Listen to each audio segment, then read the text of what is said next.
Growing up in a conservative Indian family, I've had my fair share of being treated differently on the basis of gender.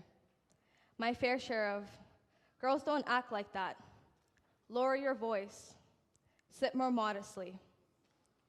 Even the media that we consume presents this sort of sexism that's very overt or is very easily recognizable as sexism. So as I grew up, I created this very stereotypical image of sexism in my head. And as I saw this version of sexism decrease in our part of the world, I began to assume that sexism as a whole had diminished.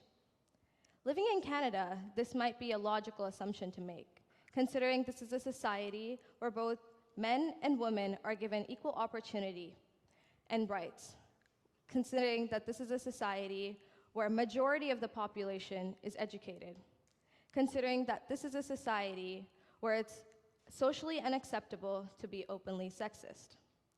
So it came as a shock to me when I realized that most of us still hold on to these traditional sexist views and biases. But since these traditional sexist views and biases are unacceptable in our modern society, we subconsciously release them into subtle forms of sexism. All of us in this room have faced these subtle forms of sexism in the form of harmless comments or jokes.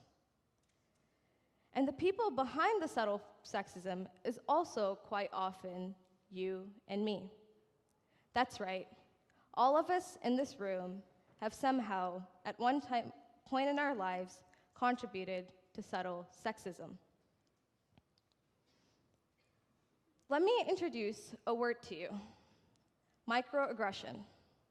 Microaggressions are everyday phrases or actions that are unintentional or intentional, that seem harmless at first, but are actually insults to a person based on their gender, ethnicity, or race.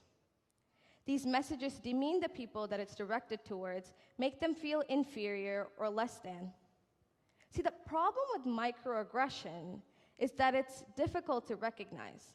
They're often disguised as jokes or comments, or even compliments given to you by a person who usually means well for you. See, even though they may seem harmless, they have a powerful impact on the marginalized group. They create inequalities within our society. They're tiny, little pricks that over a long period of time can slowly and steadily chop away at your sense of self. That game console must be your brother's, right? I'm sure your mom would like a cookbook. Are there any strong boys in here that can help me carry these to the other classroom? Tiny, little pricks that slowly and steadily chop away at your sense of self. These small remarks over a long period of time can have a powerful impact on long-term health. They can contribute to higher levels of mortality and depression. They create inequalities in careers and in society. They can subconsciously change who you vote for during elections and who you think should be in power. As of October 2017, out of the 193 UN countries, only 11 had women as head of state and 12 as head of government. And excluding the Nordic region, all other countries have less than 30% of their parliamentary represented by women. Now, is this underrepresentation of women in leadership roles due to their incapability or due to the embedded thought in society that women are too emotional to be taking important decisions? I will leave that up to you to decide. These microaggressions come from a very unconscious part of us. They reflect our unconscious worldviews of normality, superiority, and inclusion. You see, all of us try our best to be as inclusive and as open-minded as possible. So when someone else tells us that we're anything but that, it's kind of hard to accept. But we have to recognize that none of us are immune from inheriting society's sexist biases, behaviors, or beliefs. They all happen unconsciously as we grow up. It seems impossible to talk to another person, to interact with another person, without having already judged them based on their looks, gender, or race. The first solution to any problem is to recognize that there is a problem. Only when we accept that we're making unintentional mistakes can we intentionally begin to rectify them.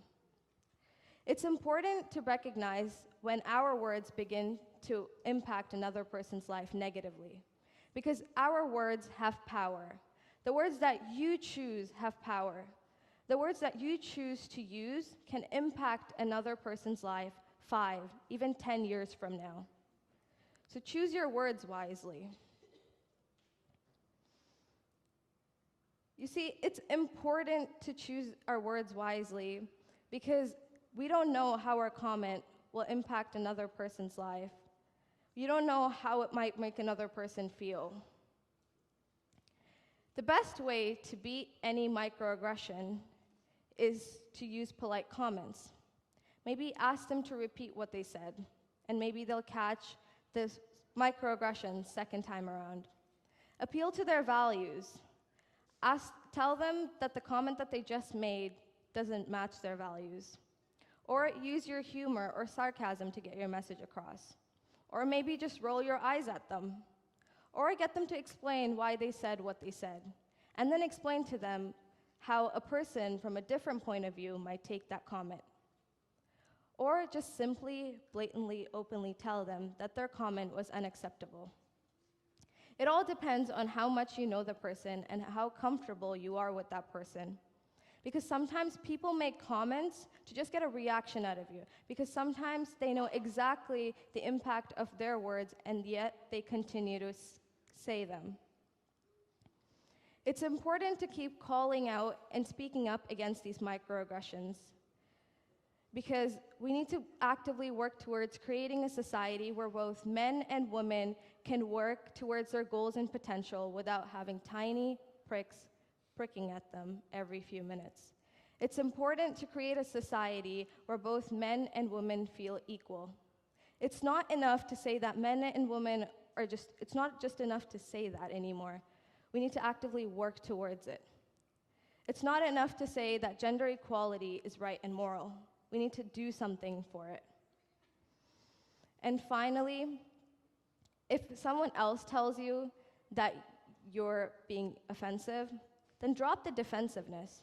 This might be hard, but seriously, drop it. Accept your mistake and apologize. And if you're going to take anything from my talk today, take this.